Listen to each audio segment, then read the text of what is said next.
Hoje o tema escolhido é o Livro dos Espíritos e a Transformação Moral. Nós já falamos algumas vezes aqui sobre o Livro dos Espíritos, né?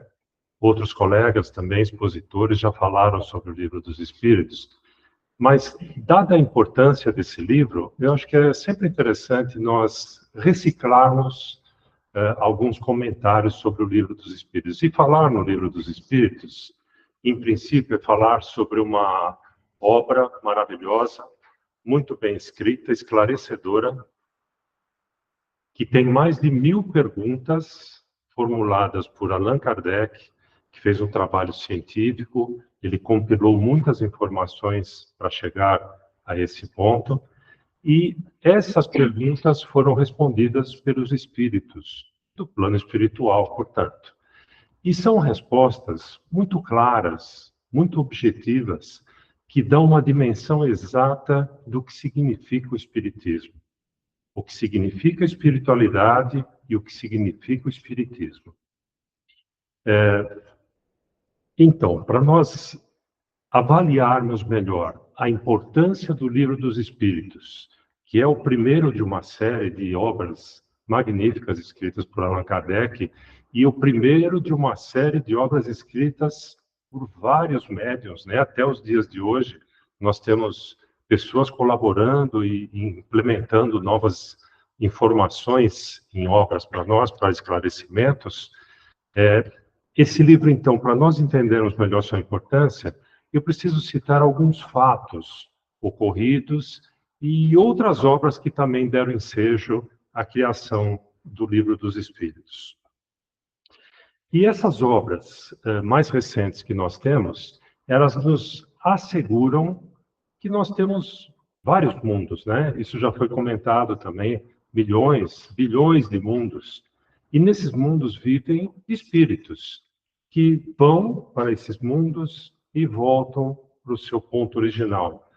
Voltam novamente para esses mundos, voltam para o ponto original, de acordo com a necessidade de evolução de cada um.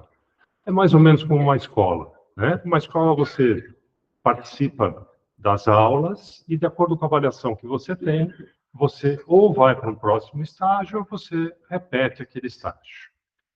E esses mundos recebem os espíritos. A Terra não é diferente. A Terra faz parte desse grande grupo de mundos e aqui são recebidos muitos espíritos. Olha quantos espíritos temos aqui, né? Nós somos espíritos eternos, que estamos nessa ida e vinda da Terra e para o plano espiritual, exatamente para o nosso aperfeiçoamento.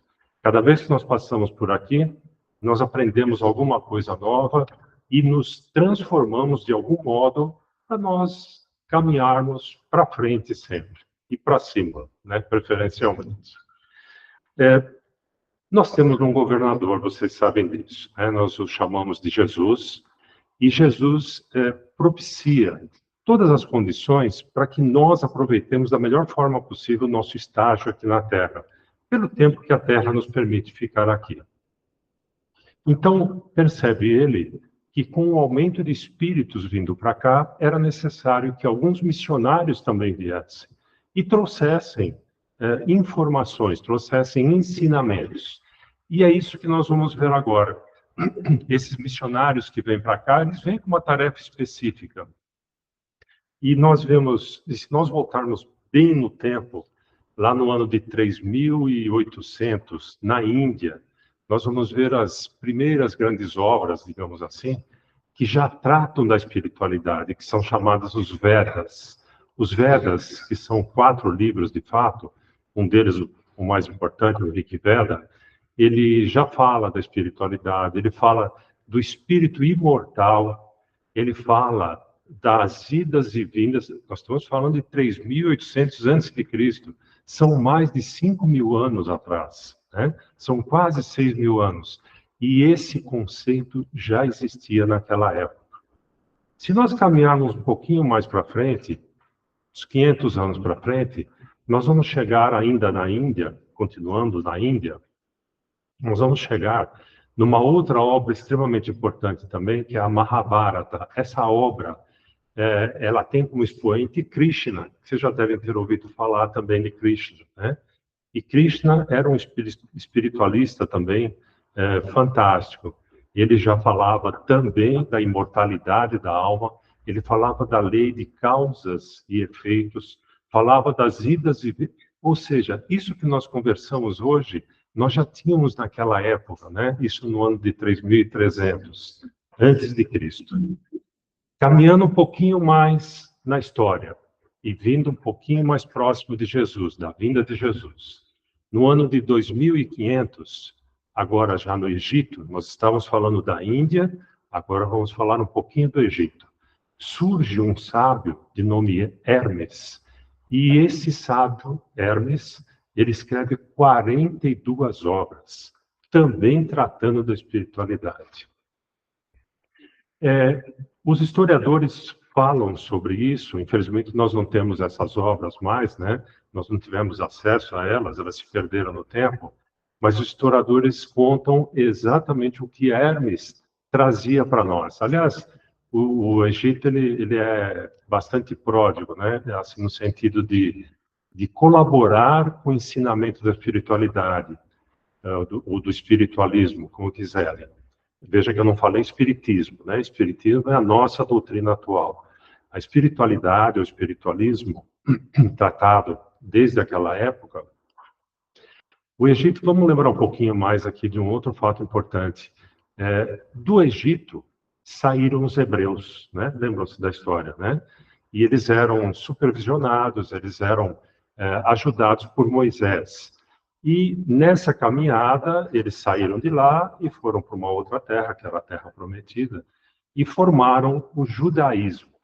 E o judaísmo, se nós olharmos a base do judaísmo, no Torá ou na Cabala, né, nós vamos ver também os conceitos de espiritualidade muito fortes, extremamente fortes, no sentido de que a reencarnação é algo claro no judaísmo também.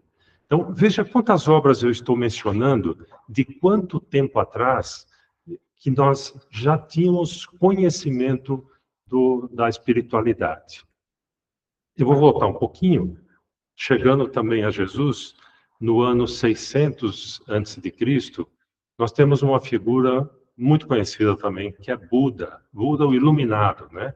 E Buda, também espiritualista, como nós sabemos, ele fazia uma outra apresentação, um pouco diferente, porque ele falava do interior do ser humano. E ele dizia da importância que o ser humano deveria desenvolver, da importância de combater os prazeres, não se deixar dominar pelos prazeres. Para quê? Para atingir exatamente a perfeição, né? Então, mais um exemplo que nós temos para mencionar aqui. Ainda no Egito, tem uma outra obra interessante também, que é chamada Livro dos Mortos. E Livro dos Mortos, porque os livros eram colocados junto ao falecido, dentro do sarcófago, né, daquele caixão, onde a múmia normalmente era colocada, e esse livro ficava do lado da cabeça. E ficava do lado da cabeça para permitir que o morto consultasse o livro para saber o que ele ia fazer do lado de lá, né? Então, veja a importância disso, que nos dá a certeza que eles sabiam que tinha um lado de lá também, né? Então, nós falamos da Índia, da espiritualidade da Índia, falamos agora no Egito, quer dizer, o mundo, de uma forma geral, já tinha ótimas noções de espiritualidade. E Buda vem complementar também no ano 600, e várias outras obras existem. Eu não vou citar todas, senão nós vamos ficar a noite inteira falando sobre obras antigas, e não é esse o objetivo. Essa obra, no Livro dos Mortos, na verdade foi o nome que nós batizamos, porque ficava do lado do morto, né? Mas essa obra, traduzida para nós, é Como Ir para a Luz.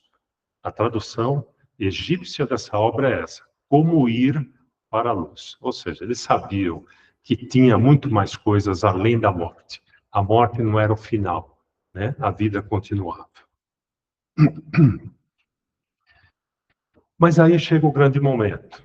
que Cristo nasce aqui na Terra. Nasce, como todos nós, né? De uma forma natural, digamos. E ele vem para cá, já aqueles missionários anteriores dele já tinham passado várias mensagens, e ele vem não exatamente para complementar, mas ele vem trazer uma mensagem extremamente importante. Ele até nem se prende tanto ao mecanismo, por exemplo, da reencarnação. Ele não se preocupa tanto em explicar isso, mas ele traz uma mensagem que nós conservamos até hoje, que é o tratamento ao próximo. Ele fala basicamente em amor e próximo. Essas são as mensagens de Cristo. Amor e próximo. Tanto que nós dizemos, né? Amar o próximo como a ti mesmo. Essa é a frase que nós temos na nossa memória aqui. É tão importante a mensagem e a vinda de Cristo para cá, que ele cria no grupo dele, de discípulos, nos cristãos, né?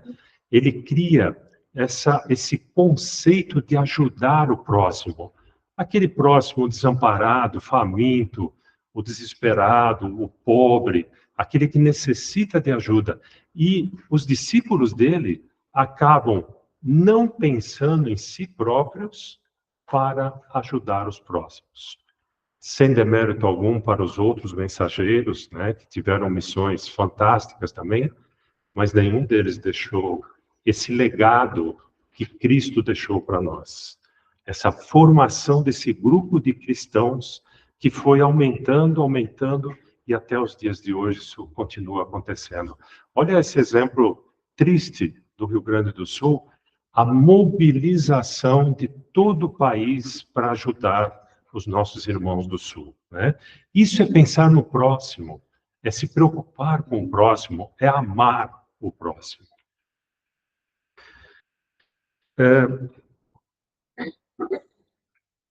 Passada essa fase, os mensageiros começam a voltar para os seus planos de origem, né?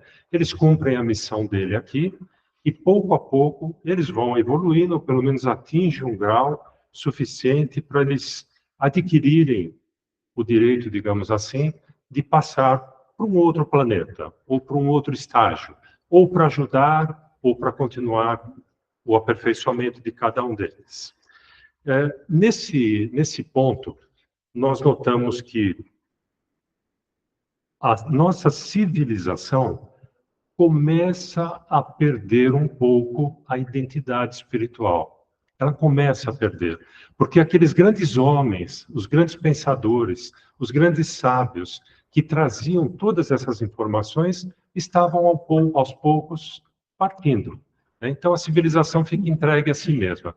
E a gente sabe, né, existem até ditados populares sobre isso, que espaços vazios deixados são ocupados, de alguma forma. A gente até brinca, né, que cabeça vazia a gente enche, sei lá, de minhoca, enche, sei lá do que, né? Mas o fato é que espaço vazio normalmente é ocupado. E nós vemos a ocupação com algumas teses. Quando a espiritualidade ela é um pouco deixada de lado, é um pouco esquecida, digamos assim, algumas teses aparecem. A primeira tese que aparece é do espiritualismo clássico, digamos assim. O espiritualismo clássico, ele mostra para nós o seguinte: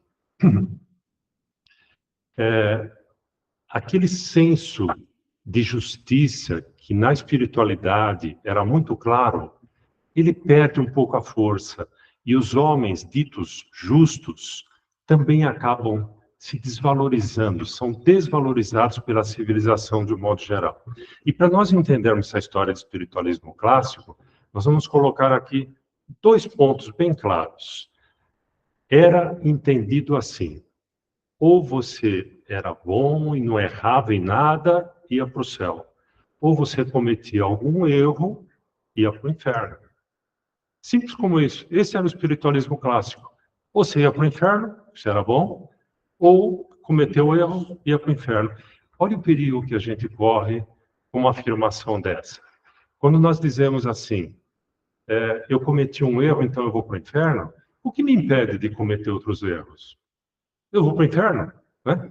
Eu não tenho por que lutar, não tem, assim, um objetivo para eu me esforçar para não cometer mais erros. Eu já estou condenado, eu já vou para o inferno, não tem jeito. E naquela época, nesse momento, ainda se entendia que existia a alma. Só que a alma, depois da morte, ou ia para o céu, ou ia para o inferno. Aí acontece um segundo movimento, porque aqueles que se achavam bons eram chamados de puros, né? Puritanos, como queira. E aqueles que iam para o inferno eram os pecadores. Então começa a haver um movimento em que os puritanos começam a segregar os pecadores. Já começa a primeira separação. Nós falamos outras vezes aqui tanto em separação, né? Essa história de um partido, outro partido. Começou o partido dos que eram puros e dos que eram pecadores. E quando isso acontece, a gente cai no segundo ponto, que é, digamos assim, aquela soberania dos orgulhosos. O que é a soberania dos orgulhosos? Esses que eram puros se achavam os bambambam, né? Então, eles não admitiam qualquer tipo de erro, de falha dos pecadores e queriam punir. A todo momento eles queriam punir. Esses eram soberanos orgulhosos. A tal ponto que eles vão, os puros, né, os orgulhosos, eles vão se fortalecendo de tal maneira que eles levam a religião num patamar altíssimo e começam a segregar a ciência, a filosofia, eles começam a pisar na ciência e na filosofia. Então, tudo que se fazia era em nome da religião. A pintura era religiosa, a música era religiosa, a arte teatral era religiosa e assim por diante. Era tudo religião, absolutamente tudo. E a ciência e filosofia ficavam para trás. Quem ousasse filosofar ou pesquisar para que houvesse um avanço tecnológico, né, ou alguma coisa do tipo, era perseguido e segregado também, era colocado de lado. Né? Então, a religião vai tomando um vulto muito grande. Até que chega um ponto que a ciência e a filosofia dizem, opa, essa coisa foi longe demais. Está na hora de nós começarmos a criar corpo. E aí que a ciência e a filosofia começam a frear a religião. Nesse momento começa o freio da religião. E eu acho que aí nós vamos evidenciar um dos períodos mais obscuros da nossa civilização, porque nós perdemos a religião, nós perdemos a espiritualidade. E quem toma conta nesse momento é o materialismo. E o materialismo já não aceita mais a existência da alma. Para o materialismo, o que existe é a vida presente. Então, veja, se lá naquele início que eu comentei do espiritismo, perdão, da espiritualidade, do espiritualismo clássico, se eu comentei que, bom, eu já fiz um erro, eu já vou para o inferno mesmo, por que não fazer 2, 3, 10 mil? Né? Agora, no materialismo, se não existe alma, se não existe nada após a vida, eu não preciso me preocupar com nada, eu posso fazer o que eu quiser, eu posso roubar, eu posso prejudicar, ninguém vai me cobrar, é uma única vida e tudo acaba nesse momento. Difícil, né? Imagina viver um período como esse, realmente é complicadíssimo. Quando eu falei sobre as obras do judaísmo, existe uma obra que pertence à Cabala, que é a Zohar. E nessa obra, num dado trecho, existe uma afirmação muito interessante e importante. Na Zohar, nessa obra, foi dito que a civilização perderia a sua crença na espiritualidade com o passar dos séculos. Isso aconteceria, estava descrito na Zohar. Mas por volta de 1840, nessa década, mais ou menos no século XIX, portanto, a civilização começaria a acordar para algo que mudaria completamente a forma de ver a vida. E realmente, em 1848, o plano espiritual se abre e resolve interferir naquilo que estava acontecendo na Terra, porque o materialismo não podia continuar daquela forma, né, daquele modo como tudo se processava. Então, nesse momento, quando o plano espiritual se abre, algumas manifestações mediúnicas acontecem em todo o planeta Terra e começam a acontecer. Em 1848, numa cidade americana, em Hydesville, surge um espírito que começa a se comunicar através de batidas com a família. E a família, não entendendo bem aquilo que estava acontecendo, pediu ajuda. E na Universidade de New York, naquela época, o reitor designou 3 comissões para irem até Hydesville e estudar o que estava acontecendo. E eles foram, eram cientistas, eram professores, eram pessoas bastante preparadas. E chegando lá, eles constataram os fatos, registraram tudo e verificaram a veracidade daquilo que estava acontecendo e estabeleceram uma forma de comunicação já naquele momento com os espíritos. E há muitos outros fenômenos mediúnicos que aconteceram também. Nós sabemos das mesas girantes e tantos outros. Bem, isso colocado,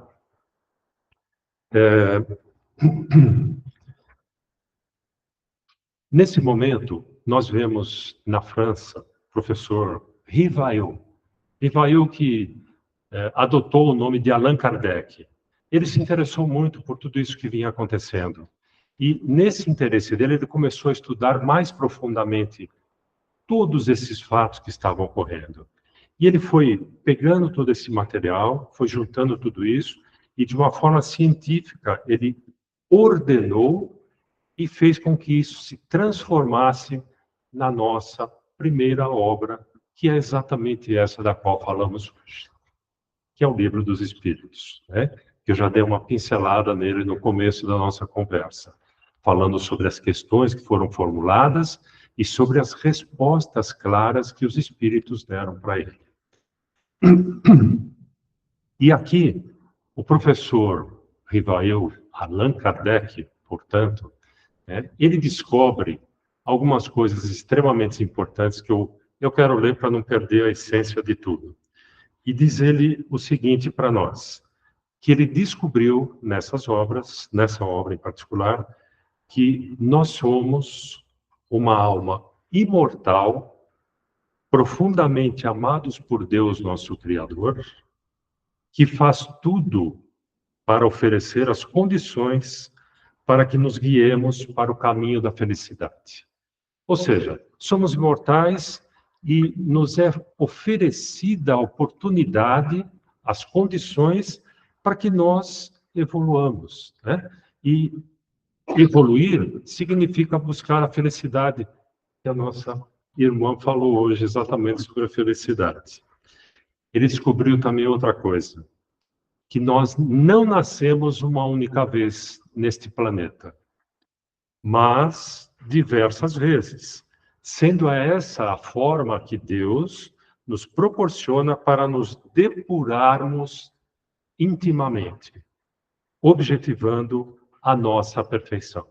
Faço aqui um lembrete sobre alguns problemas que nós temos.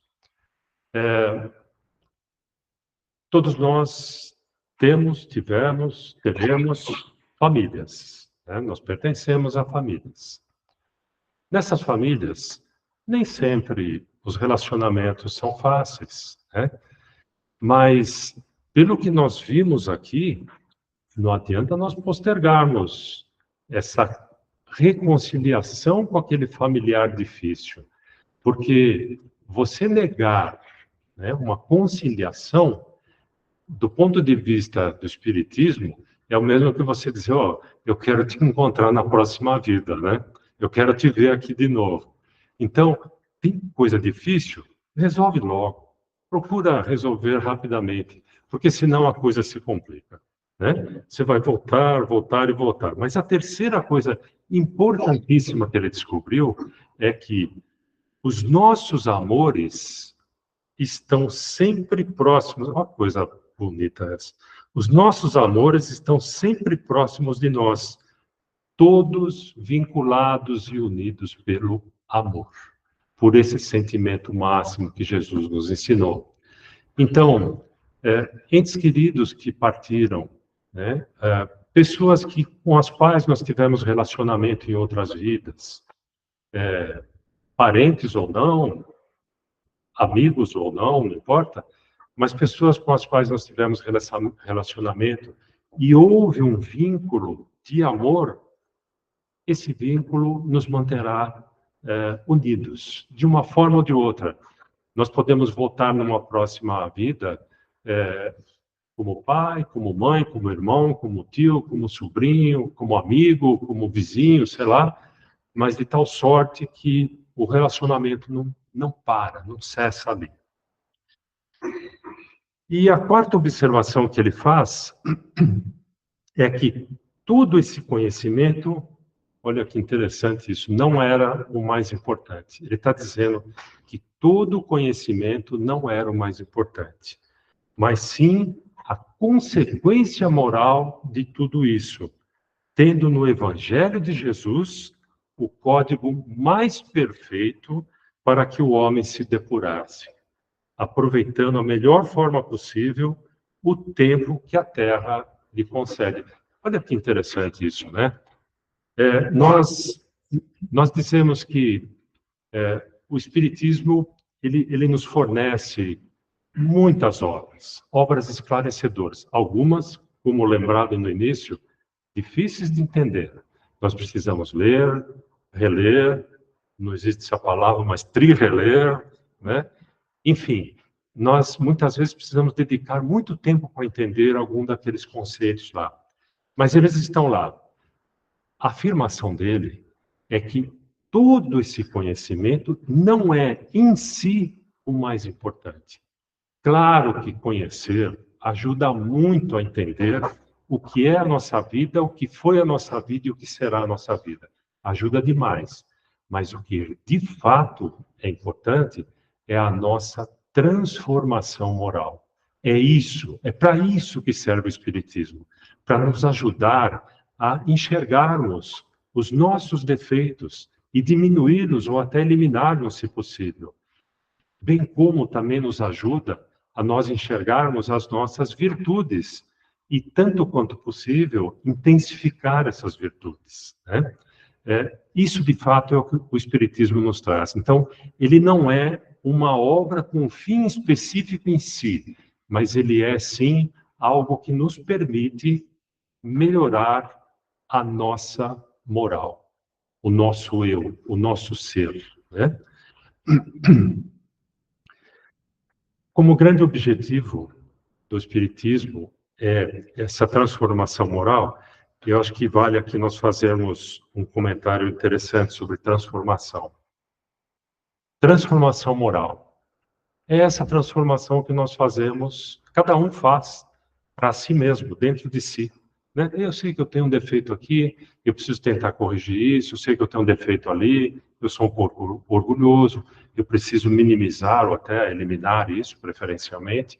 Então, essa é a transformação moral. Mas existe uma outra transformação, que é a transformação social. A transformação social é essa transformação para fora, essa transformação que nós fazemos com os próximos, com aqueles que estão próximos de nós.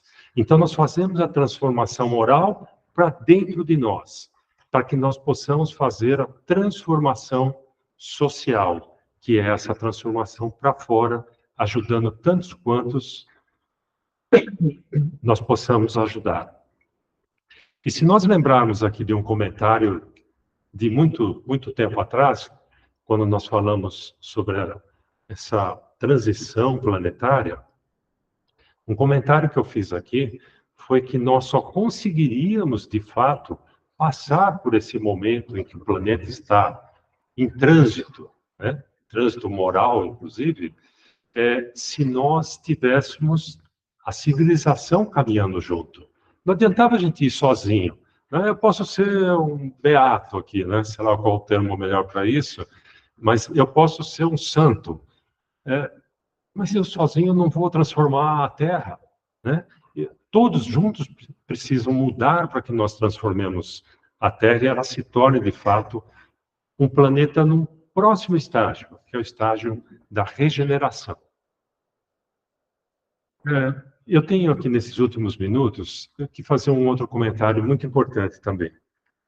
Eu não sei se nós conseguimos absorver a importância que é nós termos nascido não só na Terra, mas neste país, no Brasil.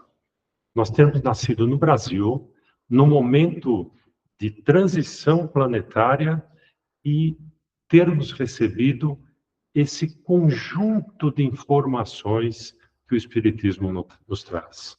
Ele nos abre a mente para tudo aquilo que nós eventualmente tínhamos dúvidas no passado, e ele traz com muita clareza explicações para tudo isso.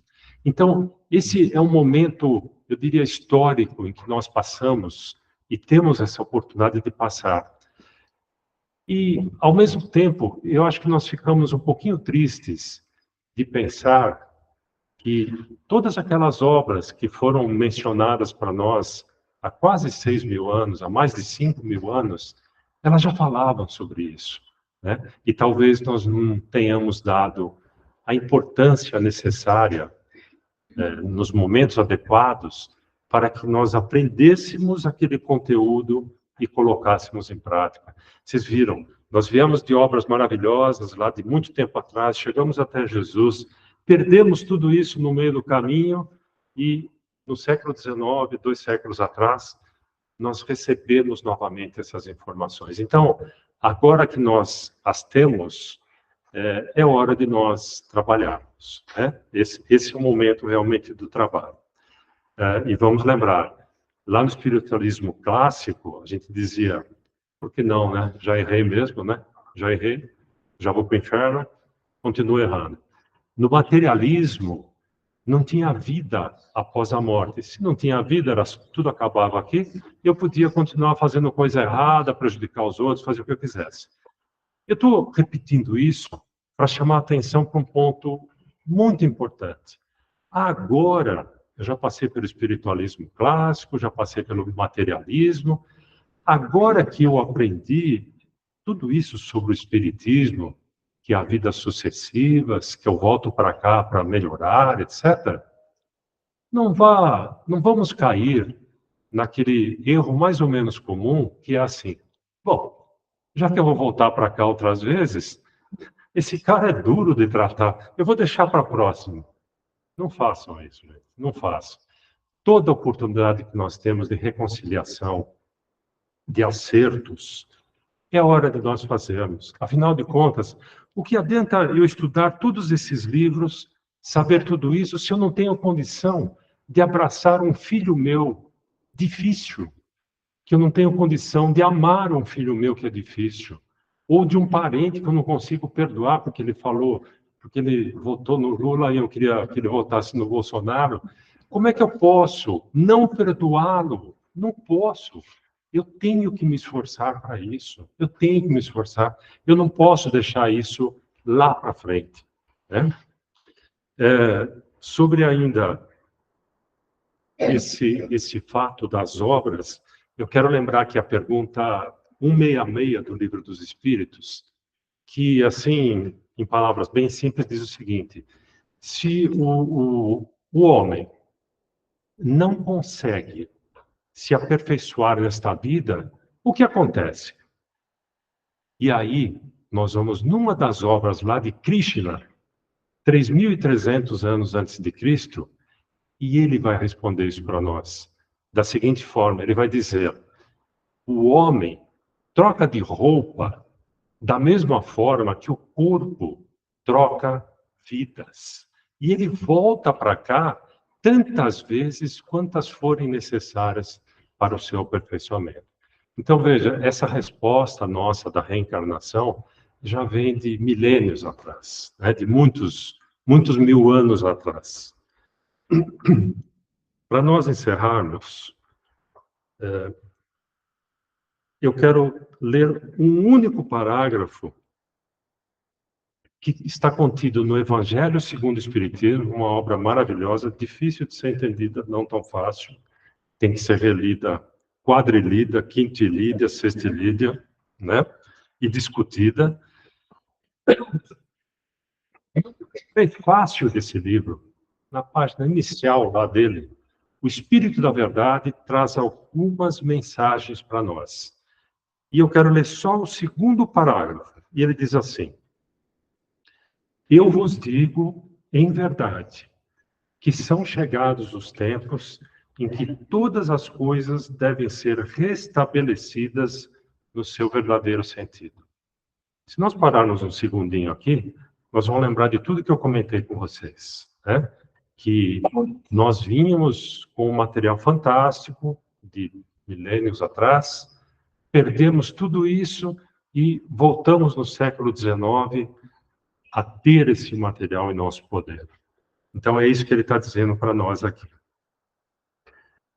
Para dissipar as trevas. Lembra quando eu falei do materialismo? O materialismo, ele diz o seguinte, que a religião, ela acabou sendo apagada por um tempo para nós.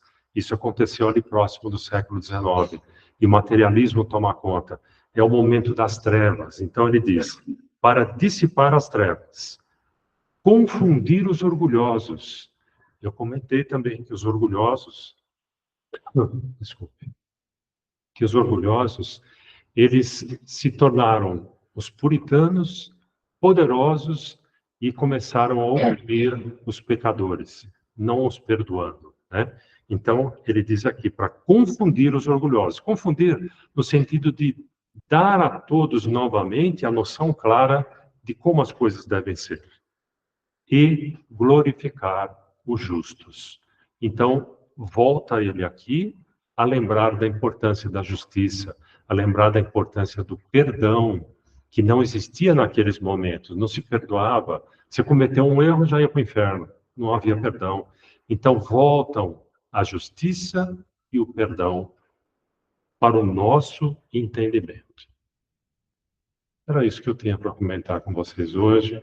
Uma ótima noite para todos. Espero que eu tenha colaborado um pouquinho sobre a importância do Livro dos Espíritos. E eu convido a quem não leu a ler esse livro com calma. São pouco mais de 1000 perguntas, não precisa ler todas numa noite só. Leia devagarzinho, leia algumas, vai lendo, vai, né, degustando aquele assunto, vai degustando para passar para as próximas. Então, desejo a todos uma ótima noite e que Deus abençoe a todos. Obrigado pela atenção.